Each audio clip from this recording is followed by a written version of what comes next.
একটু টান দিয়ে দেওয়া ছিল।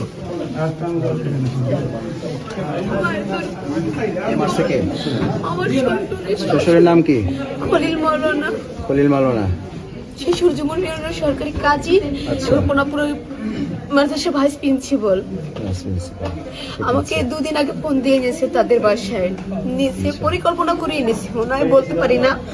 আমি গেছি, যাবার পরে আমি রান্না বাড়া গুছাইতেছি, পেছন থেকে দুজন লোক ভাড়া করে নিয়ে আসছে মহিলা, আর অটো ছিল আমার চাচা শ্বশুরাল্লাহ। এরা আইসা আমাদের হাত পা বাইদা আমার ভাসুরে পা বাজছে, আমার শ্বশুরের গলা টিপা ধরছে। মহিলার আমি তো পারিনি, আমাকে তারপর অটোতে করে নিয়ে গেছে। এই বাউফলের ছেলে এরা কোথায় জানি যেতে আসে, হারা বলতেছে যে গাড়ি থামান। আমি বাচ্চা বাচ্চা করে চিৎকারতেছি, বলছি গাড়ি থামাও। থামানোর কথা বলছে, পর গাড়ি থামাইছে, বলতেছি কি এটা পাগল, হাত পা বেঁধে নিয়ে চলে যেতে আসি। কত দূর নিয়েছে, পর মহিলার আবার ধরছে, বাচ্চা বাচ্চা করছি।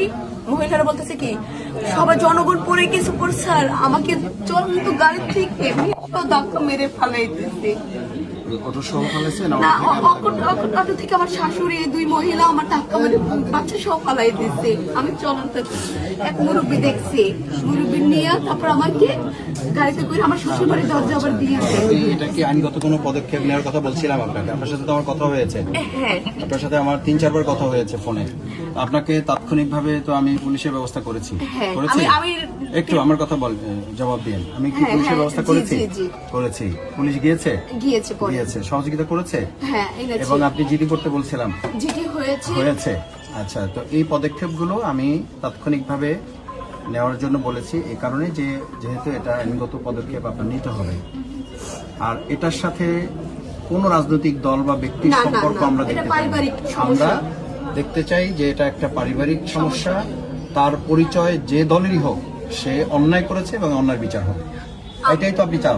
আমি সুন্দর করে একটা সংসার করতে চাইছি, আমার সাথে আমি সে কথা আপনার কাছ থেকে শুনেছি, এবং ওই সময় আপনি যখন আমাকে ফোন করেন, তারপরে তো আমি আবার ফোন করেছি আপনাকে। ফোন করে আমি প্রশাসনকে বলেছি যে এই ব্যাপারে আপনাকে দ্রুত যেন সেখান থেকে উদ্ধার করা হয়। আমি আমার সাংগঠনিক লোক যারা তাদেরকেও বলেছি যেন আপনাকে হসপিটালে